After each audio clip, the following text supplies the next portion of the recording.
Paz, hermanos. Señor les bendiga en esta mañana.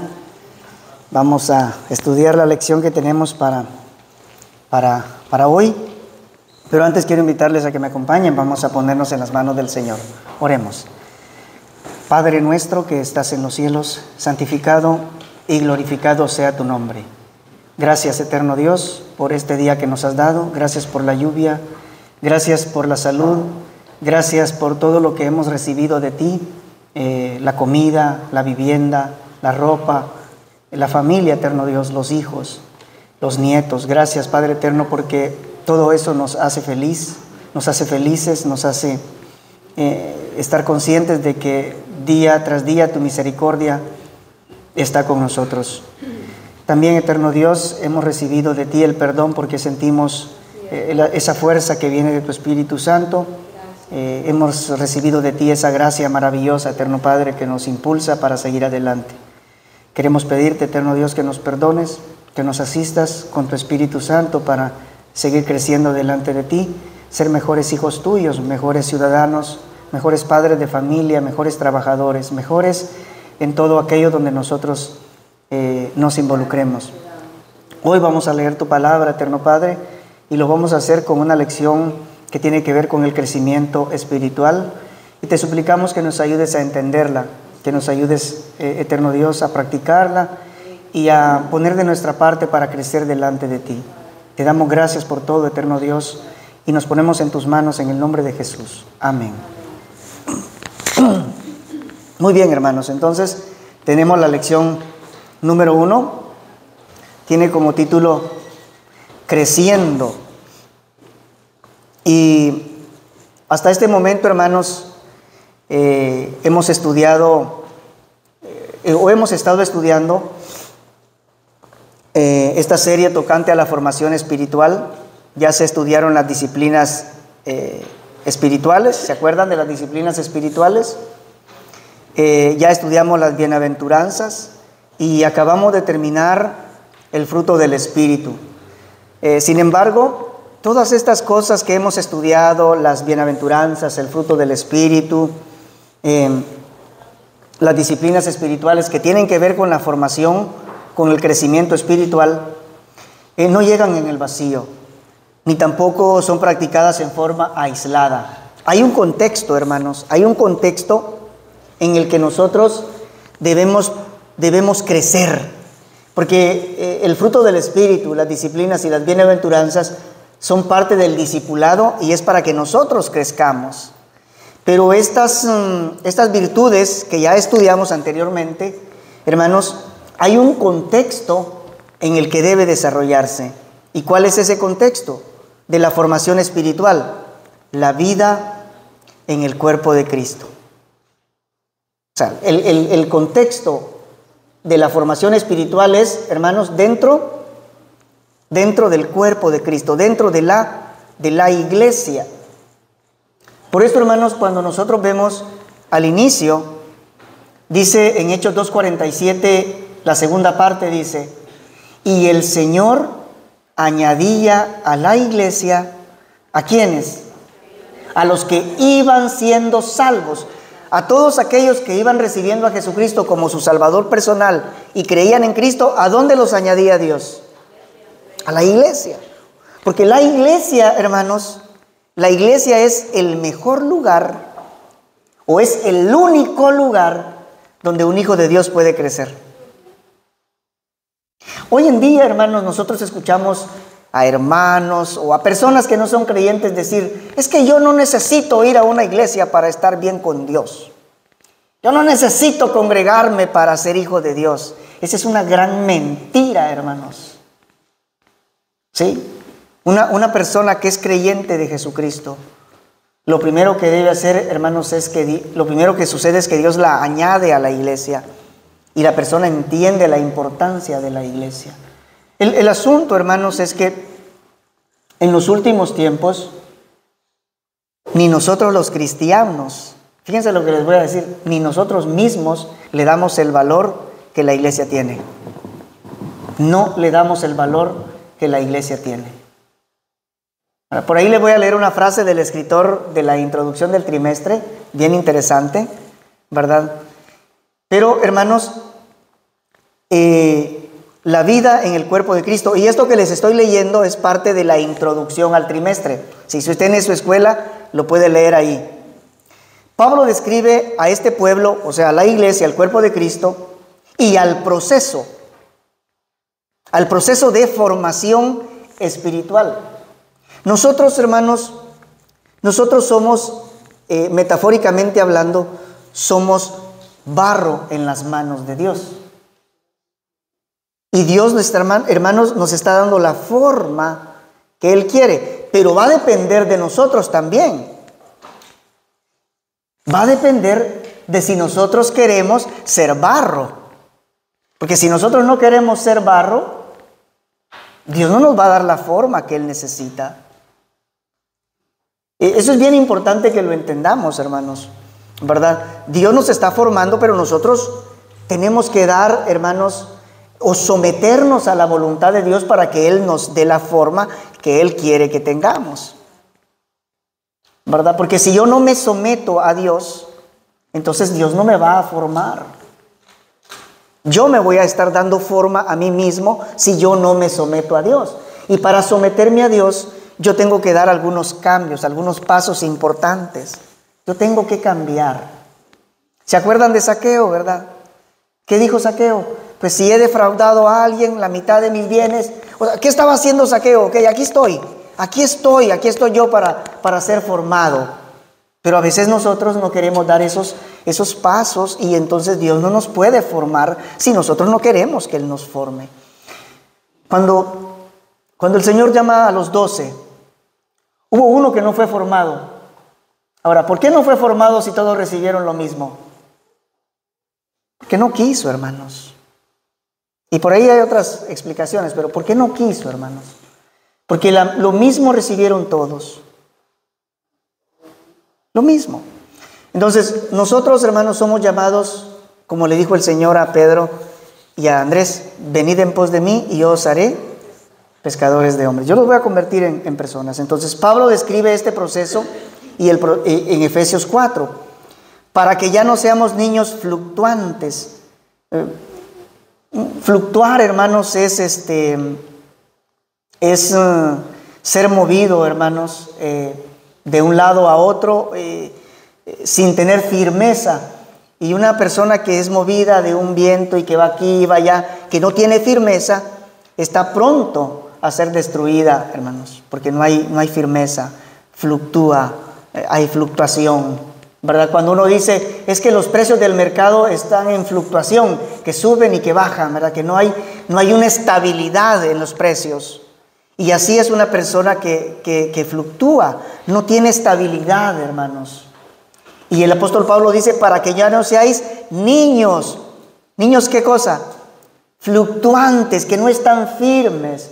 Un niño, hermanos, es alguien que no tiene firme todavía sus convicciones en su interior. Y dentro del cuerpo de Cristo hay niños también, que cuando se les mete la uña así, con una fruta tierna, ¿verdad? ¿Sí? Se le mete la uña y ¿qué pasa con esa fruta tiernita? Le entra la uña, ¿verdad? Y con cualquier cosita, hermanos, se ofende, se hiere, ¿verdad? Problema y tal. Eso es un niño. Aquel niño es un ser pequeño que hace berrinche por cualquier cosa. Si se le dice que no, ¿qué pasa con el niño? Berrinche. Entonces, un cristiano que es niño es algo similar. Por cualquier cosita es problema, nunca está conforme, siempre está aquí, siempre está. ¿Por qué? Porque no tiene una estabilidad interna, hermanos. Este niño espiritual depende de su entorno, no depende de su relación con Dios, de esa estabilidad que da.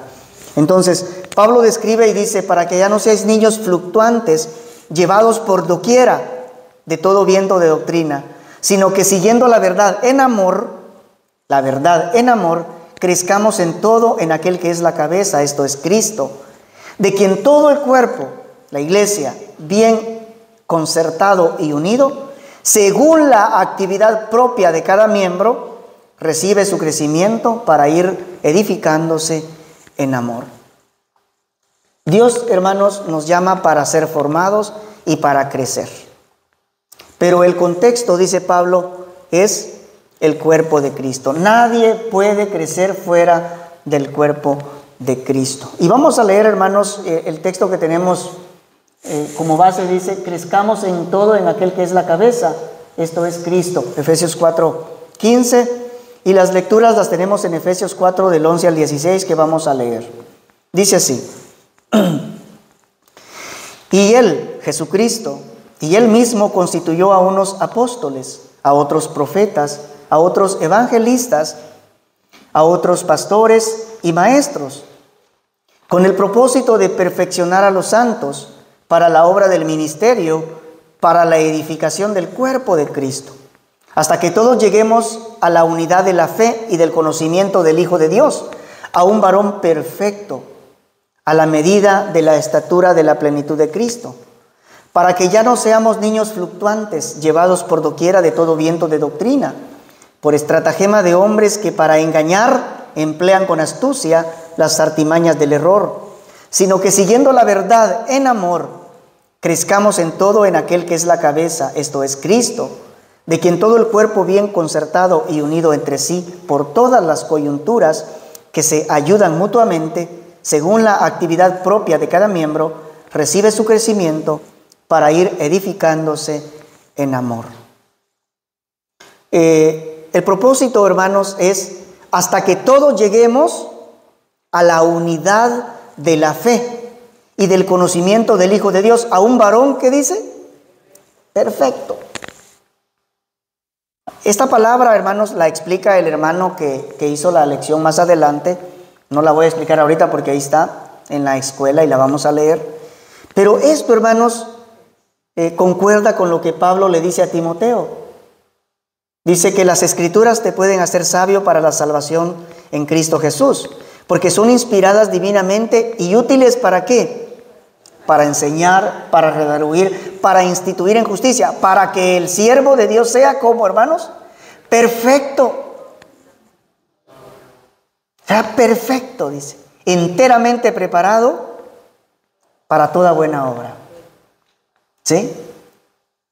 Entonces se utiliza la palabra perfecto, ¿verdad? Pero es importante, hermanos, porque el versículo 13 nos llama a que nosotros crezcamos en el conocimiento del Hijo de Dios, hasta que todos lleguemos a la plenitud de Cristo. ¿Con qué propósito, hermanos? ¿Con qué propósito tenemos que crecer? Para que ya no seamos niños, para que ya no seamos niños fluctuantes, ¿verdad? Entonces, el crecimiento, hermanos, es dentro del cuerpo de Cristo para los miembros algo muy importante, pero se da en el contexto del cuerpo de Cristo, de la iglesia. No se puede crecer fuera de la iglesia. Y repito, el problema es que nosotros, hermanos, no le damos el valor que la iglesia tiene. Y no le damos el valor al liderazgo, hermanos, ¿verdad? A los que presiden, a los que dirigen la iglesia. Muchas veces tenemos ese menosprecio, ¿verdad?, hacia aquellos que presiden o que dirigen la iglesia. Y es un error grave, hermanos. Eso es un error grave, ¿verdad? Pero así no sucede. Ahora, versículo 15 dice: sino que siguiendo la verdad en amor, crezcamos en todo en aquel que es la cabeza, esto es Cristo. Y vamos a leer el otro texto, que es Hebreos capítulo 5, versículos 12 al 14. Hebreos 5, 12 al 14. Dice así: porque debiendo ser ya maestros, después de tanto tiempo, tenéis necesidad de que se os vuelva a enseñar cuáles son los primeros rudimentos de las palabras de Dios. Y habéis llegado a ser tales que tenéis necesidad de leche y no de alimento sólido. Este texto presenta un asunto bien importante para nosotros. El escritor le dice a aquella iglesia que por el tiempo que tienen de estar o de ser creyentes, ¿qué deberían de ser? Maestros. ¿Y por qué no lo eran? Ok, no lo eran porque ¿Dios no los había formado o porque ellos no se habían prestado para la formación? ¿Porque Dios no los había formado o porque ellos no se habían sometido para ser formados por Dios? ¿Por qué? Por ellos. Por eso, hermanos, la formación, nosotros a veces decimos, es que se lo dejamos a Dios y Dios va a terminar la obra que empezó para que la termine. Tenemos que entender el contexto de esos versículos, hermanos, ¿verdad? Por favor. Porque en la formación y en el crecimiento espiritual, hermanos, Dios ya hizo lo que tenía que hacer. Entregó a su Hijo Jesucristo para que muriera por nosotros. Ahora nosotros tenemos que creer, arrepentirnos y someternos a Dios para que Él nos forme y nos cambie. Yo quiero cambiar, decimos nosotros, pero no damos esos pasos para cambiar. Quiero dejar de ser orgulloso, pero no doy esos pasos para dejar de ser orgulloso. No vamos a cambiar. Si nosotros queremos seguir siendo así de esta manera, así vamos a ser. Orgullosos y todo, ¿verdad? Entonces, pero dice, porque debiendo ser ya maestros. Bueno, ¿por qué no eran maestros? ¿Por culpa de Dios o por responsabilidad de ellos? Por responsabilidad de ellos. Dice, versículo 13, y todo aquel que participa de la leche es inexperto en la palabra de justicia, porque es niño. A ver, hace como 2 días mi hijo me dice, papá, yo me quiero freír un par de huevos en la estufa, porque yo ya puedo, yo ya te di cómo se hacen los huevos y yo sé que los puedo hacer. ¿Ustedes qué creen, que lo dejé? No, hermanos, no lo dejé, porque está muy pequeño todavía para esa responsabilidad de encender una estufa, hermanos. Eso es muy peligroso, hermanos. Yo le puedo encomendar que use la aspiradora y que me aspire por ahí un poquito en la alfombra, ¿verdad? Ciertas responsabilidades, pero no todas. No le puedo decir, mira, lávame estos trastos porque qué tal si lavando un cuchillo se corta. Todavía no tiene la capacidad, hermanos, de ese cuidado que nosotros tenemos. Entonces, a un niño no se le da ciertas responsabilidades, ¿verdad? ¿Por qué? Porque no puede todavía, hermanos. Y porque no es justo, ¿eh? Porque yo me acuerdo que en mis tiempos, las niñas de 12, 13 años, de 11, 12, 13 años, haciendo el trabajo de los adultos. Y según los padres, eso era instrucción, formación. Pero ¿qué pasaba a los 15? Ya no hallaban las horas de irse de la casa, ¿verdad? Pero salían del fuego y caían porque se juntaban con un hombre que las maltrataba más que como las maltrataban en la casa. Salían del fuego para caer a las brasas. ¿Sí o no, hermanos? ¿O me equivoco? Tal vez no a todos les pasó esto, pero yo vi muchas niñas de 15 años que se iban con hombres porque ya no aguantaban el trato que les daban en la casa. No a todas les pasó eso. Qué bueno, ¿verdad? Pero pasó que se iban así. Y, hermanos, el niño es niño. Entonces dice, todo aquel que participa de leche es inexperto en la palabra de justicia porque es niño. Pero el alimento sólido, y está hablando, hermanos, de la palabra de Dios. Pero el alimento sólido es para los que han alcanzado madurez, para los que por el uso tienen los sentidos ejercitados en el discernimiento del bien y del mal. Entonces, el crecimiento, hermanos, es Dios el que a través de su Espíritu y la palabra de Dios nos hace crecer. Pero va a depender de nosotros también, hermanos. Va a depender de nosotros. Si nosotros no ponemos lo que está de nuestra parte, vamos a seguir siendo niños. ¿Y saben qué es lo peor? Que a veces somos niños y pensamos que ya somos adultos, espiritualmente hablando. Y no somos capaces de examinar, hermanos, nuestro nivel. ¿En qué nivel estamos nosotros delante de Dios? ¿Verdad? Nosotros, ¿verdad? Dice el apóstol, el escritor de esta carta, ustedes ya debieran ser maestros. Maestros. ¿Y qué es lo que hace un maestro? Enseñarle a otros, ¿verdad? Ustedes debieran ser ya maestros, les dice. ¿Para qué? Para enseñarle a otros, ¿verdad? Pero pero son niños todavía. Ustedes son niños, ¿verdad? Y son tan niños que yo les tengo que enseñar otra vez las enseñanzas fundamentales acerca de Cristo, ¿verdad? Y muchas veces así estamos nosotros, hermanos. A veces no nos gustan tocar temas muy importantes porque nos aburre, porque no nos gusta, porque, ¿verdad? Queremos seguir escuchando que Dios nos ama. Yo llevo 22 años de escuchar que Dios me ama, hermanos. Si no lo he aprendido, yo creo que por el resto que me queda de vida ya no lo voy a aprender. ¿No creen ustedes que 22 años es suficiente para haber aprendido que Dios me ama? ¿O necesito 50 años? ¿Qué creen ustedes, hermanos?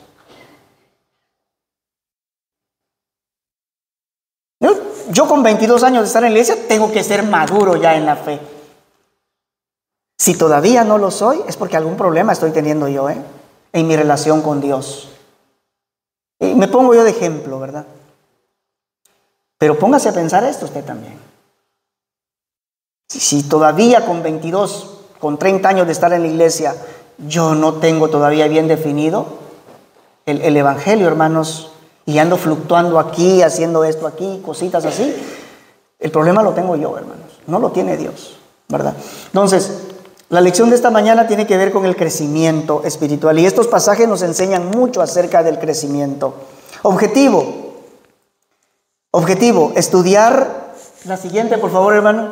Ahí está el objetivo, hermanos. Dice, se lo dividía en las 3 partes. Dice, estudiar la metáfora neotestamentaria tocante al crecimiento, ¿verdad? Eso es una metáfora. Y cómo esta, o sea, la metáfora del crecimiento, señala hacia el proceso de la madurez en nuestra fe y cómo llegar a ser más como Cristo. Esta es la lección número 1 y es la introducción, porque el resto de las lecciones nos vamos a involucrar, hermanos, en el estudio de Romanos capítulo 12, en donde vamos a tocar los diferentes elementos del crecimiento espiritual. Esta es solamente la introducción. Y vamos a ver, hermanos, los elementos del crecimiento espiritual, ¿verdad? Porque lo que queremos es crecer. No podemos ser niños espirituales, ¿verdad? Eso no se puede, hermanos. No debemos, no es correcto. Yo, por ejemplo, si yo miro que mi hijo no crece, ¿me preocupa a ustedes qué creen o no me preocupa? Me preocupa si mi hijo no crece. Y cuando Dios nos ve que nosotros no crecemos, Dios no se preocupa, ¿verdad? Pero sí dice, pues mi muchacho, ¿qué está pasando, verdad? ¿Por qué no crece? Si lo mismo que aquel que creció le estoy dando a él, y ¿por qué no crece? Porque tenemos que crecer, hermanos. Entonces, vamos a entrar a la introducción, dice así. Hablando como padre de gemelos de 20 años, el gran gozo y la bendición de mi vida ha sido ver a Tabita y a Isaac crecer desde 2 minúsculos bebés de 5 libras hasta llegar a ser jóvenes adultos. Bueno, en realidad hice más que simplemente verlos. Quizá hice tanto como su madre Stephanie.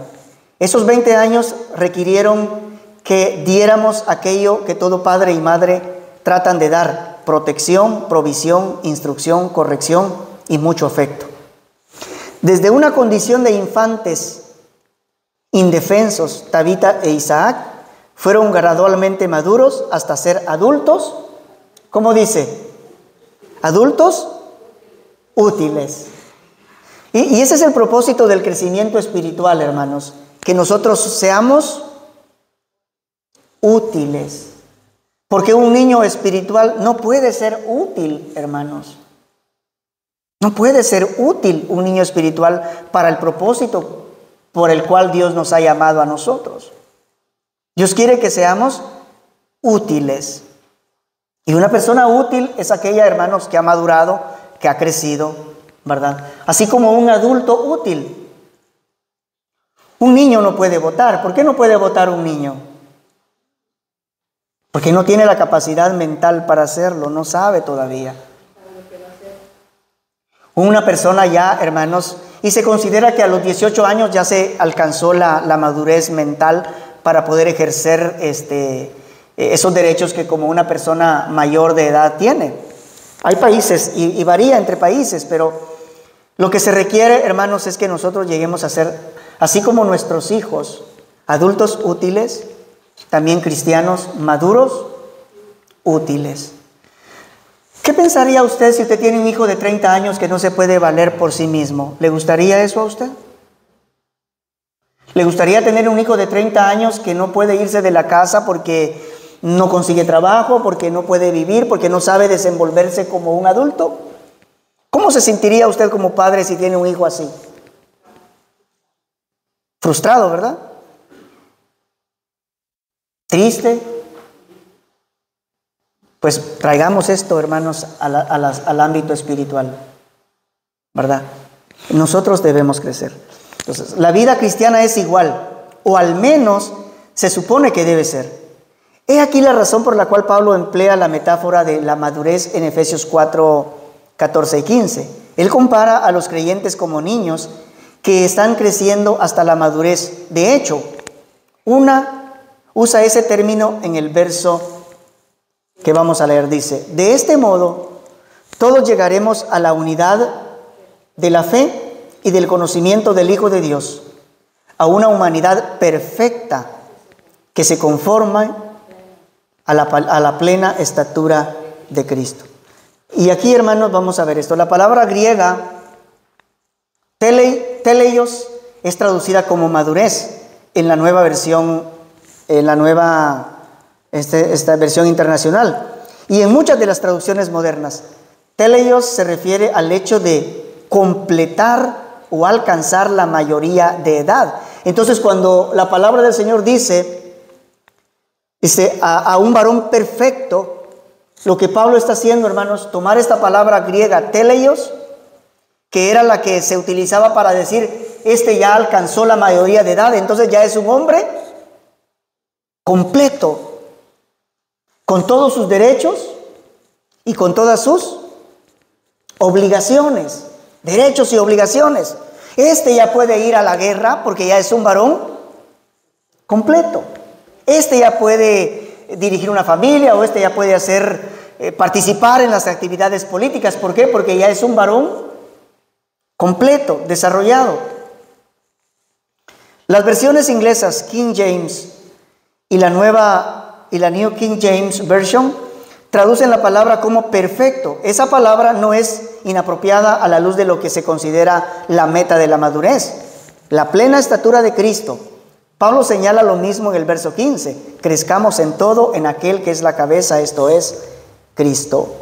Entonces, la palabra, hermanos, que es traducida de la palabra griega teleios como perfecto, significa, hermanos, que el cristiano, cuando llegue a esa medida, cuando ya es un cristiano maduro, hermanos, que alcanzó la madurez espiritual, es un cristiano que se puede valer por sí mismo, que puede ser útil dentro del cuerpo de Cristo, que puede trabajar, que puede desarrollarse, que puede desarrollar sus dones, sus habilidades espirituales. ¿Por qué? Porque ya es un cristiano perfecto, o completo, o desarrollado, o ya alcanzó la mayoría de edad espiritualmente hablando. Esta es una metáfora.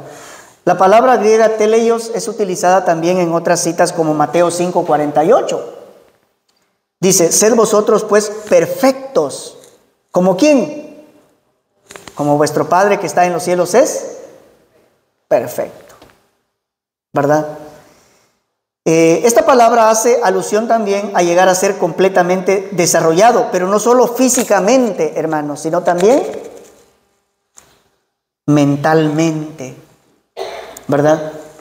Y capaz de ser responsable de sí mismo. En otras palabras, cuando ya se alcanzan las capacidades físicas y mentales para ser un adulto, hermanos, capaz de involucrarse en las obligaciones o responsabilidades que una persona adulta ya tiene, ¿verdad? Entonces, la palabra, hasta que todos lleguemos, o la palabra perfecto es traducida de esta palabra griega teleios, que significa, hermanos, alcanzar la mayoría de edad, ¿verdad? Alcanzar la madurez espiritual. La meta de la madurez espiritual está enfatizada por todas partes. En Colosenses, Pablo enfatiza 2 veces: a quien anunciamos, amonestando a todo hombre y enseñando a todo hombre en toda sabiduría, a fin de presentar perfecto en Cristo Jesús a todo hombre. O sea, en otras palabras, de presentar a todo hombre maduro, desarrollado. En Hebreos, por su parte, resume en forma perfecta, dejando las enseñanzas elementales, avanzando hacia la madurez. Y vamos a pasar a la siguiente, hermanos, porque aquí vamos a entrar a algo que es bien importante. Dice, de regreso a Efesios 4, no debemos pasar por alto que el contexto para este proceso de madurez es el cuerpo de Cristo. ¿Cuál es el contexto, hermanos, para que nosotros podamos crecer? La iglesia, hermanos, el cuerpo de Cristo, ¿verdad? ¿Por qué la iglesia es fundamental en el proceso del crecimiento espiritual? Hay muchas razones, pero yo quiero mencionarles 2. ¿Por qué la iglesia es fundamental? Bueno, en primer lugar, hermanos, porque la base de la edificación de la iglesia es el Espíritu Santo de Dios, el cual reparte dones espirituales a los creyentes, ¿sí? Para que esos creyentes con sus dones espirituales edifiquen al cuerpo de Cristo. Por eso dice, a unos se les dio apóstoles, a otros profetas, a otros pastores y maestros, a otros evangelistas, a otros no sé qué más. ¿Pero con qué propósito? Dice, para la edificación del cuerpo de Cristo. O sea, la edificación de la iglesia, hermanos, o el crecimiento, se da en el contexto del cuerpo de Cristo, de la misma iglesia, de nosotros mismos, ¿verdad? Nosotros mismos somos los que tenemos que mutuamente desarrollarnos a través de los dones espirituales que Dios ha concedido a los miembros, ¿verdad? Ese es el propósito del crecimiento, hermanos. Ahora, dice, no debemos pasar por alto que el contexto para este proceso de madurez es el cuerpo de Cristo. Versículos 12 y 16. No podemos crecer por nosotros mismos. Hermanos, de veras, no podemos crecer por nosotros mismos. Cuando una persona le diga, es que yo no necesito ir al congregarme porque yo solita adoro. Está bien, puede adorar solita en su casa, pero para crecer, ¿a dónde tiene que pertenecer? A la iglesia. No se puede de otra manera, hermanos, es imposible. A menos que tenga una enfermedad por la cual no pueda movilizarse, ¿verdad? A menos. Pero de otra manera, hermanos, si yo quiero crecer espiritualmente, quiero ser formado y llegar a la madurez espiritual, tiene que ser dentro del contexto de la iglesia. No podemos crecer por nosotros mismos. De igual manera que mis gemelos, dice el autor de la lección, de mis gemelos vemos que se requiere de una familia para crecer apropiadamente. Esa familia es conocida como la iglesia. Y vamos a leer, hermanos, una cita que no está en la escuela, pero creo que es importante para que nosotros veamos. La siguiente, por favor, hermano. Vamos a leer Hebreos 10, hermanos, porque Hebreos 10 nos presenta algo que es bien interesante.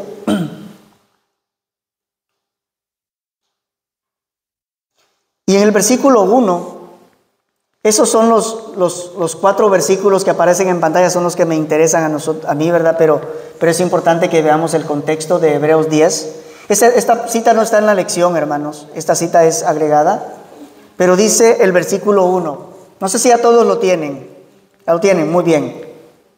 Porque la ley, teniendo la sombra de los bienes venideros, no la imagen misma de las cosas, nunca puede, por los mismos sacrificios que se ofrecen continuamente cada año, hacer perfectos a los que se acercan.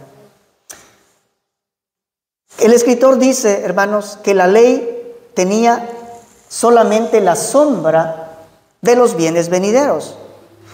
¿Cuál era esa ley que tenía la sombra de los bienes venideros?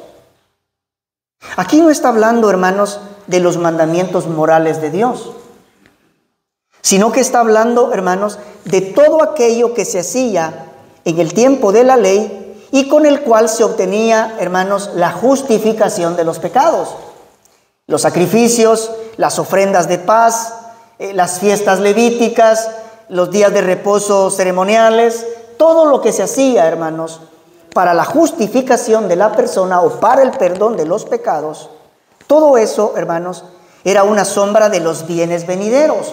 Ahora, ¿quién es o quiénes son los bienes venideros? Bueno, los bienes venideros es lo que Jesucristo hizo en la cruz. Con lo cual, hermanos, aquello se termina porque ya estando presente Cristo, ya el perdón, la justificación y todo lo demás ya no se obtiene por lo que la ley decía, sino por lo que Jesucristo hizo en la cruz. Entonces, la ley solo tenía eso.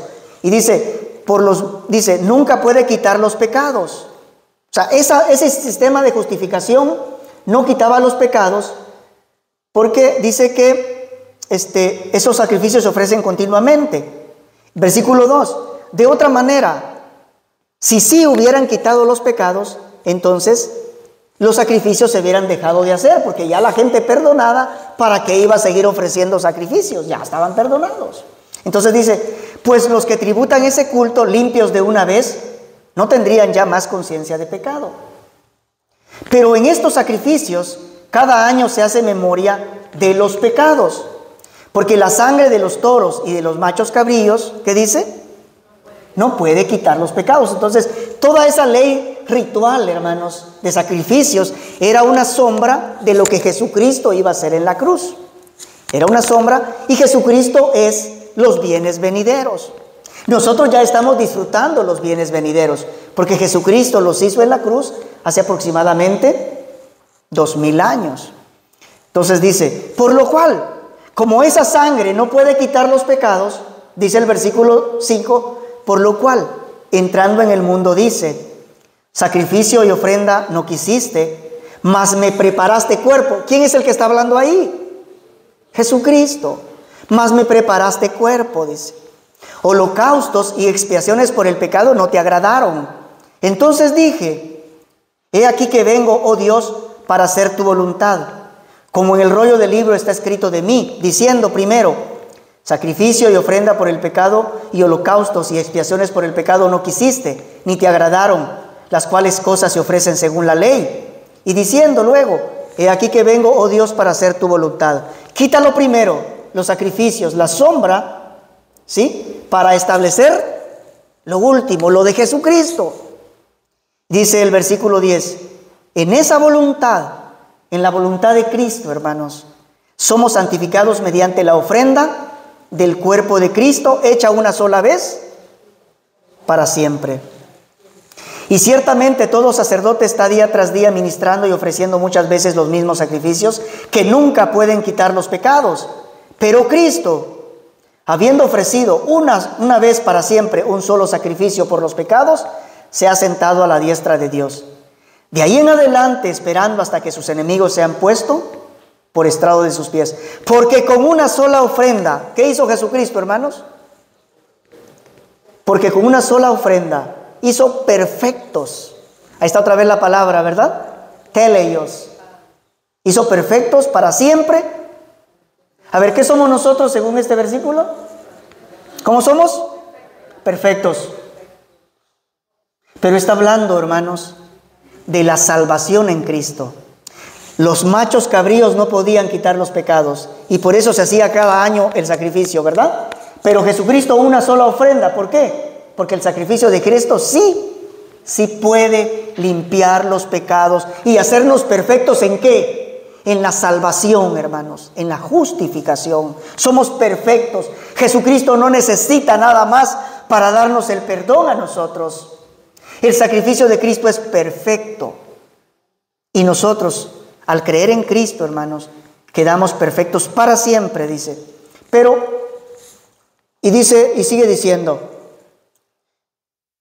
y nos atestigua lo mismo el Espíritu Santo, porque después de esto, después de haber dicho, este es el pacto que haré con ellos después de aquellos días, dice el Señor.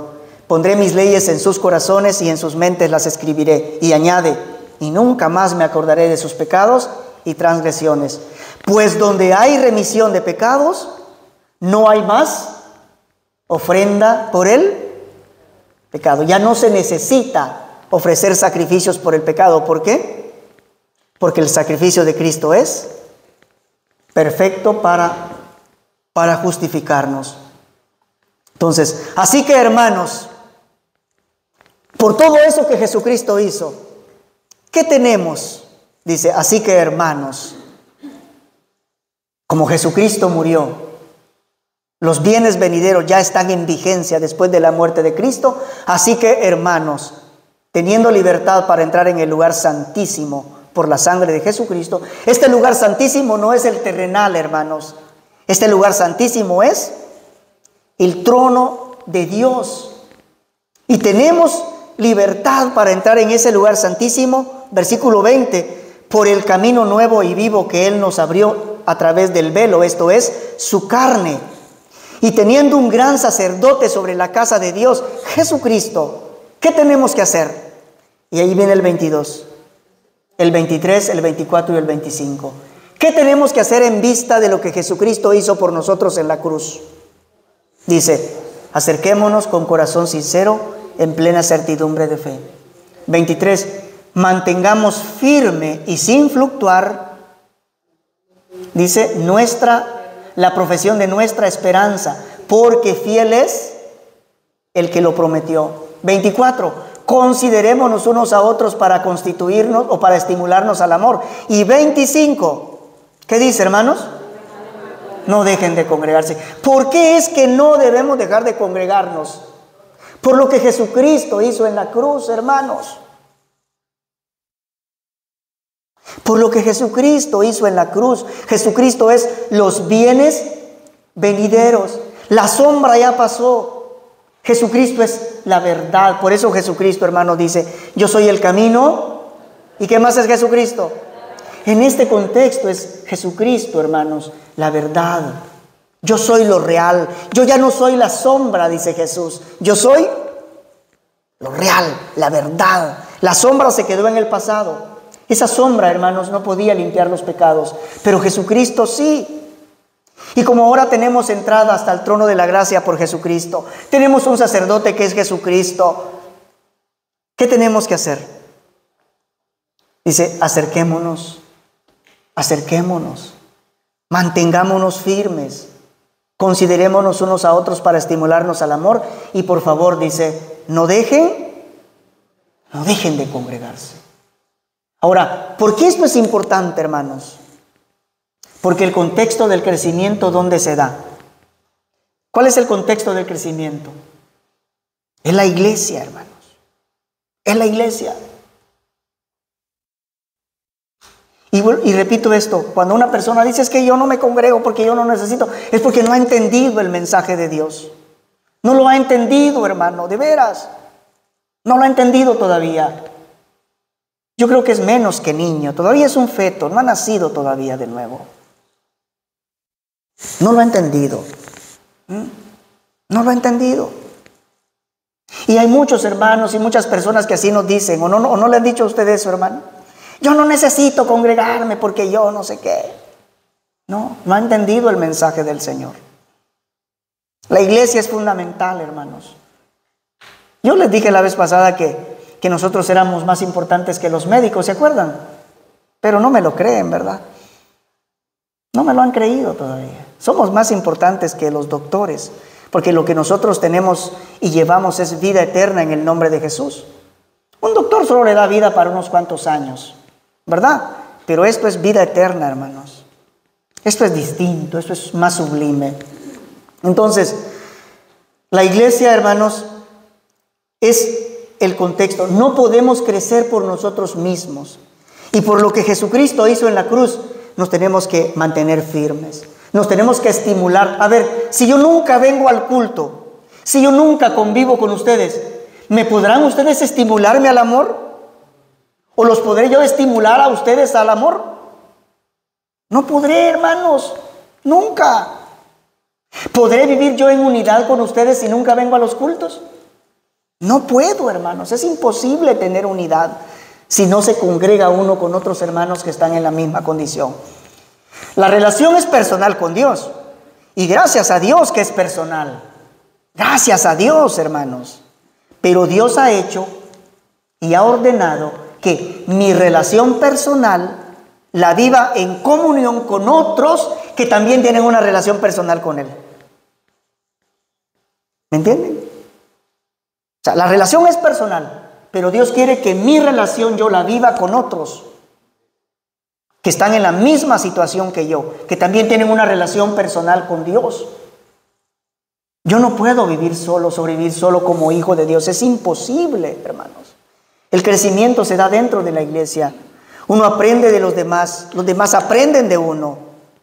Por eso hay diferentes dones. Unos son predicadores, otros son maestros, otros aquí, otros allá, otros administran. Y todos juntos aportamos un granito de arena para la edificación del cuerpo de Cristo. Esto no se puede de otra manera. Entonces, me parece que esta lectura, hermanos, es importante, porque muchas veces nosotros leemos no dejando de congregarse, pero no entendemos el por qué el escritor a los hebreos dio este consejo. Y este consejo es, hermanos, porque Jesucristo nos hizo perfectos para siempre con una sola ofrenda. Por eso es que no debemos dejar de congregarnos. Por eso es que no debemos dejar de asistir a los cultos, porque la iglesia es el lugar, el mejor lugar para que un hijo de Dios pueda crecer. David, hermanos, tenía este sentimiento. David decía, mejor es un día en la casa de Dios. ¿Entendemos cuál era la casa de Dios en tiempos de David? Era el santuario, el templo. A ver, ¿y qué pasaba en los días de adoración? Todo el pueblo se reunía, ¿sí o no? Un atrio para los hombres, un atrio para las mujeres, un atrio para los gentiles que se habían judaizado, y todo el pueblo se reunía, hermanos. A eso se refiere David cuando dice, mejor es un día en la casa de Dios que 1000 años fuera de ella. Dice el Salmo, aún la golondrina, dice, aún la golondrina haya lugar, o encuentra nido donde poner sus huevos en tu casa, dice el salmista. Aún la golondrina haya lugar ahí. O sea, el sentimiento de David, hermanos, era tan maravilloso hacia la congregación. Cuando el pueblo se reunía, hermanos, a adorar a Dios, era tan hermoso eso para David que él decía, no. Si la golondrina encuentra lugar en el santuario de Dios, porque como era una edificación, hermanos, seguramente las avecillas llegaban a hacer sus niditos en los muros, ¿verdad? Y David observaba eso y decía, aún las aves encuentran lugar donde hacer sus nidos en tu casa, oh Dios. No voy a tener lugar yo, decía David, porque mejor es un día en la casa de Dios que 1000 años fuera. ¿Tenemos ese sentimiento nosotros? Porque deberíamos de tener ese sentimiento para la iglesia, hermanos, porque esta es la casa de Dios. Y para nosotros debería de ser mejor un día acá que 1000 años afuera. ¿Tenemos ese sentimiento nosotros o no le damos el valor que la iglesia tiene? La iglesia tiene valor, hermanos. Tiene mucho valor. ¿Por qué? Porque la compró Jesucristo con su sangre. Cuando a usted le pregunten cuánto vale, usted conteste con toda libertad, si es que ya creyó en Jesucristo, yo valgo la sangre de Cristo, porque Jesucristo nos compró. Fuisteis comprados, dice la palabra del Señor, no con piedras preciosas ni con oro, sino con la sangre de Cristo Jesús. Yo valgo la sangre de Cristo.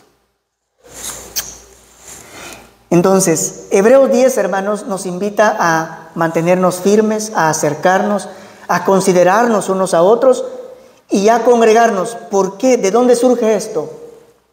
De la ofrenda perfecta que hizo Jesucristo en la cruz. Al entender lo que Jesucristo hizo en la cruz, hermanos, debemos entender esto nosotros también. En cuanto a mí, dice el escritor, me falta mucho para ser completo en Jesús. No obstante, el crecimiento que ya he experimentado lo acredito literal y figurativamente a la compañía de la iglesia. El crecimiento, hermanos, se da dentro de la iglesia. Vamos a leer, dice: mis hermanos y hermanas, madres y padres en la fe, me han dado un tipo similar de protección, de provisión, de instrucción, de corrección y afecto, tal como lo tuvieron mis gemelos de parte de su familia.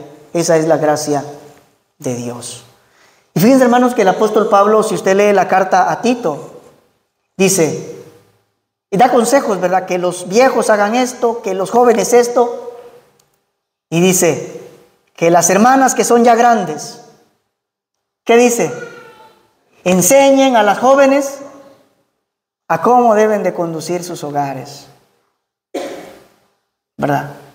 Pero, ¿qué pasa si una persona mayor llega y le dice a una jovencita de unos 25 años que se acaba de casar: mira, mija, y te aconsejo esto para tu matrimonio? Nosotros, hermanos, ya no aceptamos consejos de nadie, o las nuevas generaciones ya no aceptan consejos. Es bien difícil, hermanos, pero ¿por qué no se aceptan consejos? Muchas veces porque no sabemos aconsejar también nosotros, ¿verdad? Y otras veces, hermanos, porque nuestro orgullo no nos permite aceptar algo que los demás nos están diciendo. A veces el orgullo no nos permite compartir ni nuestras necesidades con los demás. Es un problema eso, hermanos. Estamos en problemas y solito nosotros nos tragamos los problemas, ¿verdad? No le brindamos la oportunidad a nuestros hermanos para que tengan compasión con nosotros. ¿Sabe usted eso, verdad? Mire, si yo tengo un problema, ¿verdad?, que no sea vergonzoso ni nada por el estilo, y no lo comparto con mis hermanos, yo soy egoísta y le estoy vedando la oportunidad a mis hermanos de que sientan compasión por mí. No sé si me entienden, hermanos. Cuando yo no cuento mis problemas, yo le quito la oportunidad a las personas de ser compasivas. Porque si yo no cuento, ¿quién va a ser compasivo conmigo si no se entera que yo estoy en necesidad? ¿Quién va a mostrar misericordia hacia mí si yo no cuento que tengo algún problema? A veces nos sucede eso, hermanos. Queremos llevar las cargas nosotros solitos, pero la iglesia, hermanos, es el lugar para crecer, para edificarnos. La siguiente, por favor, hermano. La enorme importancia de la madurez a la semejanza de Cristo dentro de su cuerpo es la razón por la cual el apóstol exhorta con mucha frecuencia acerca de la inmadurez de los creyentes. Y es que, así como nuestros hijos deben crecer y madurar dentro de la familia que los acompaña, ama, da afecto, corrección, etcétera, hasta llegar a ser adultos útiles y funcionales, así también el creyente dentro del cuerpo de Cristo debe crecer, madurar, hasta llegar a ser un creyente útil y funcional, que no fluctúe, en otras palabras, que no corra el riesgo de perderse o de arruinarse. Es importante, hermanos, y por eso el apóstol Pablo habla de la madurez espiritual. Hermanos, la madurez no se dice, ¿sí? La madurez no se dice, o sea, yo no les tengo que decir a ustedes, hermanos, yo soy bien maduro. No. La madurez se ve, hermanos. Se ve. ¿Sí? Hermanos, de veras, miren, la madurez no se dice. La madurez se ve. Si usted es un hermano o hermana que le hacen una miradita y ya está pegando el grito en el cielo, ¿qué creen ustedes que está faltando ahí? ¿Qué creen ustedes que está faltando? Es un ejemplo nomás. Madurez, hermanos. Madurez, así de sencillo. Madurez. ¿Sí? Decía un hermano en Guatemala, mire, hermano Tito, me decía, si a mí me sacan por aquella puerta, me entro por la otra. Y si me sacan por aquella, me entro por aquella. O sea, ¿qué me daba a entender el hermano? Que nada lo iba a apartar de la iglesia, hermanos. Nada. Y si no me dan privilegio, hasta aunque sea yo solo me pongo a barrer y me pongo a limpiar las bancas, pero algo voy a hacer. Hermanos, sea, ese era el sentimiento del hermano. Yo no les digo que nosotros también tengamos eso, ¿verdad? Pero es el sentimiento del hermano. Ya murió, por supuesto. O sea, por un lado me sacan, por otro lado me entro.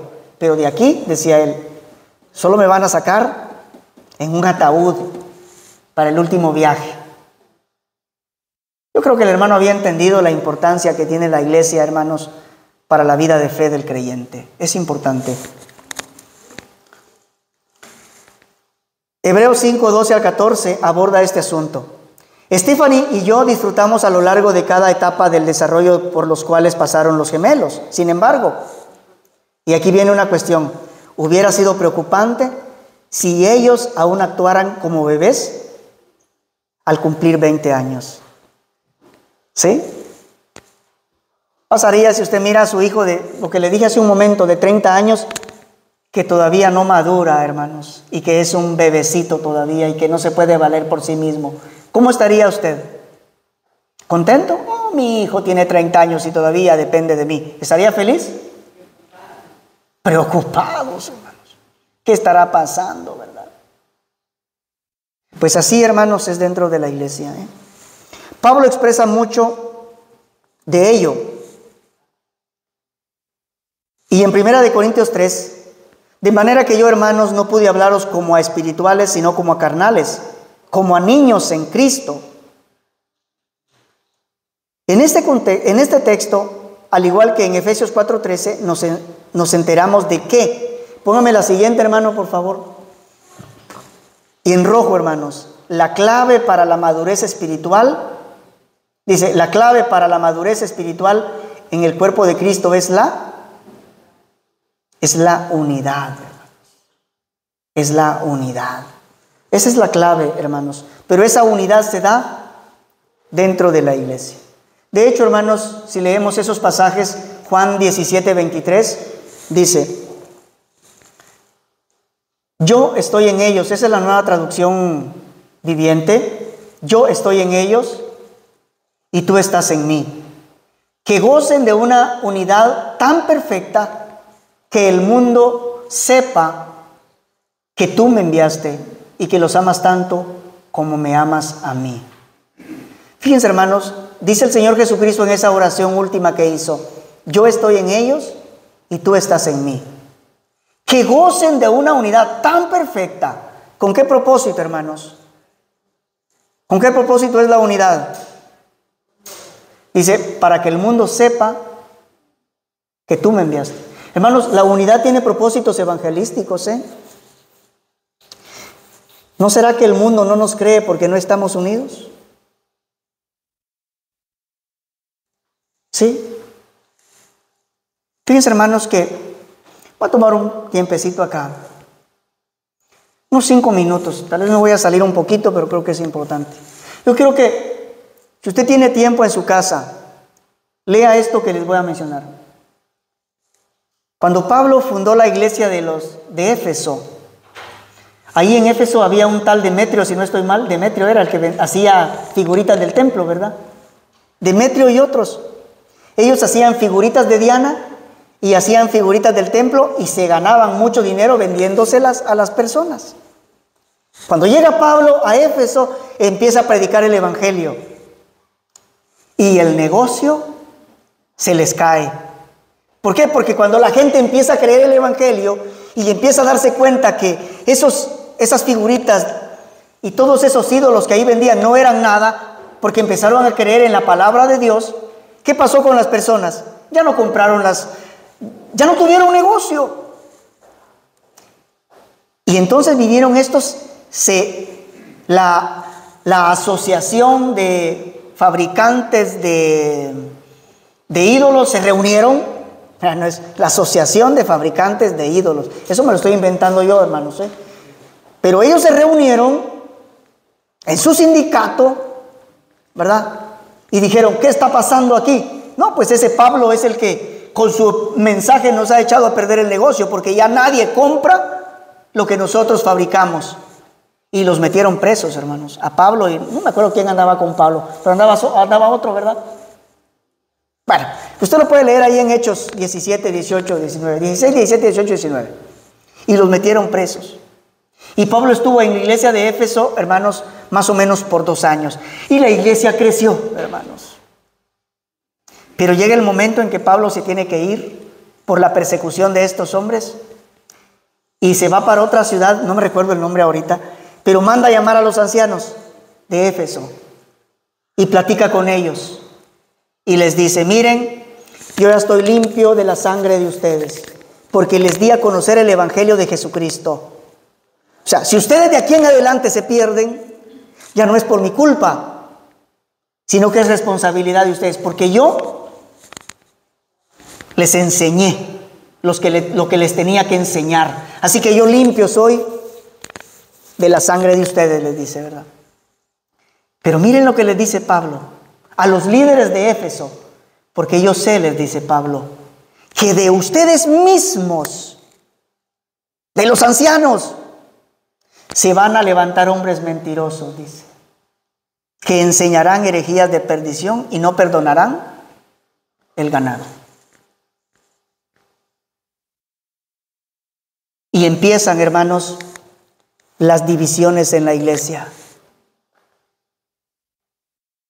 La primera división, hermanos, está registrada en la primera carta de Juan capítulo 2, cuando los anticristos andaban predicando algo distinto a aquello que los apóstoles habían enseñado. Y se divide la iglesia, hermanos.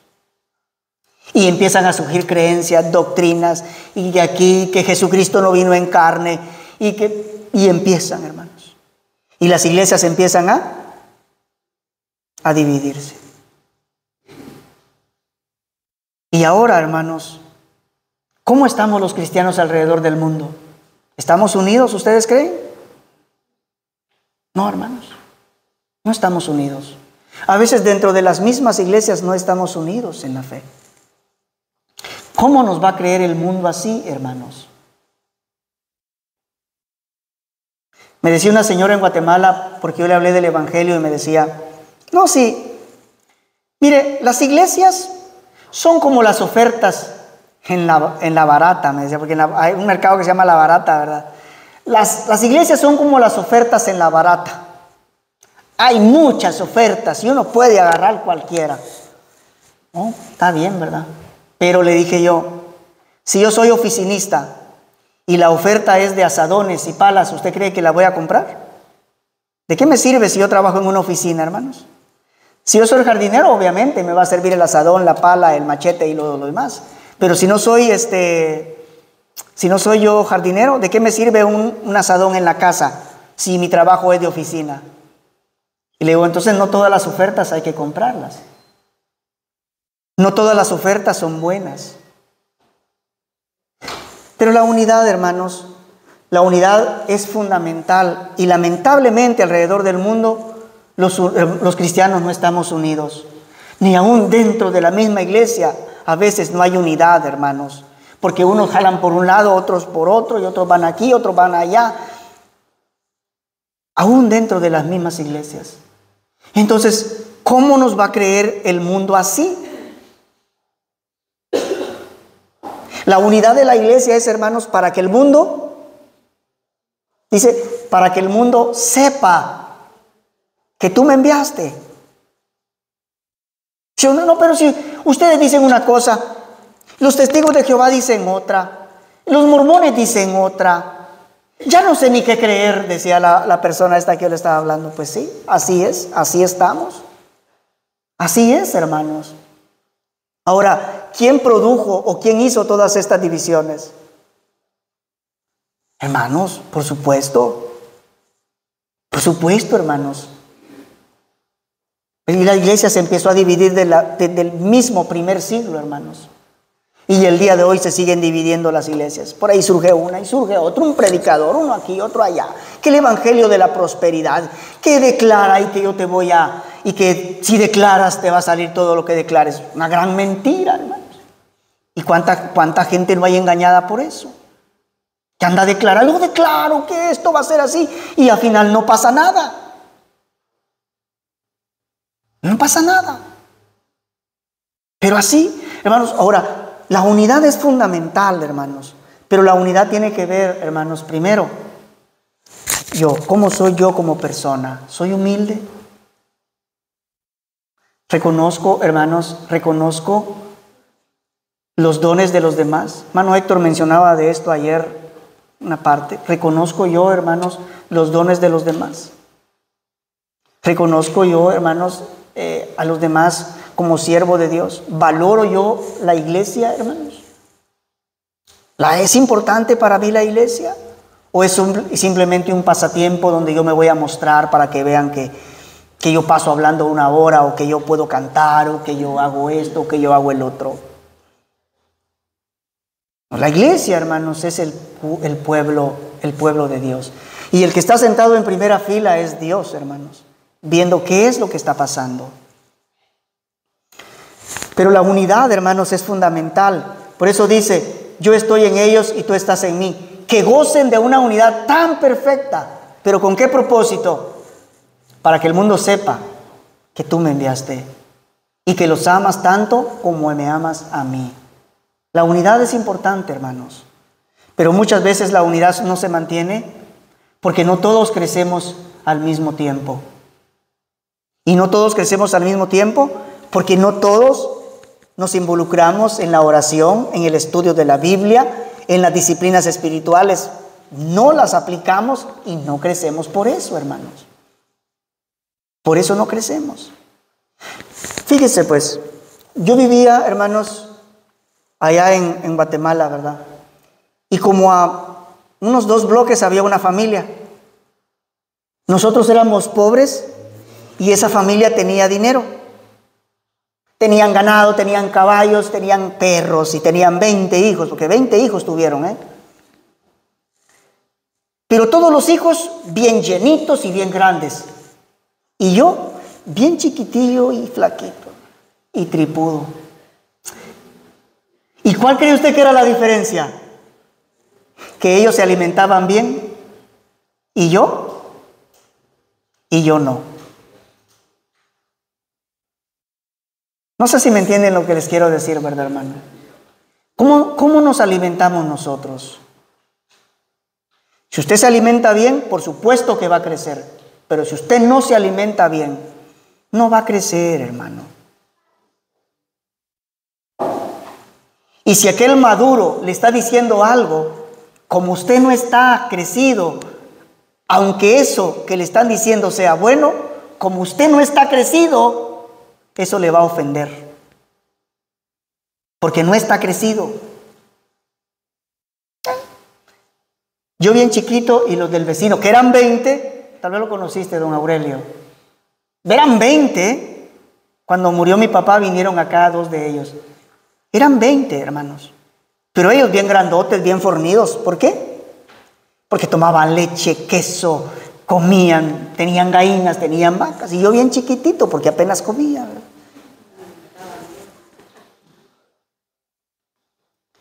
Pero fíjense, hermanos, que no me arrepiento, ¿verdad? Y no estoy resentido, ¿saben por qué? Porque ellos no están en el reino y yo sí. ¿Qué les parece eso?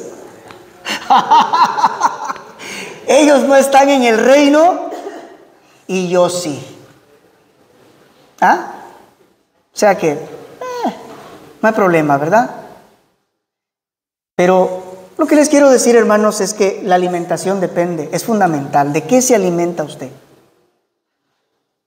¿De qué se alimenta? La unidad, hermanos, es fundamental para el crecimiento. En las próximas lecciones se van a tocar los elementos individuales, ¿verdad? La palabra, no sé qué otras cosas más para el crecimiento espiritual. Pero esta, hermanos, es solamente la introducción. Yo espero que lo que les comenté sea de mucha bendición. Vamos a dar paso a las preguntas y a los comentarios. Adelante, hermanos.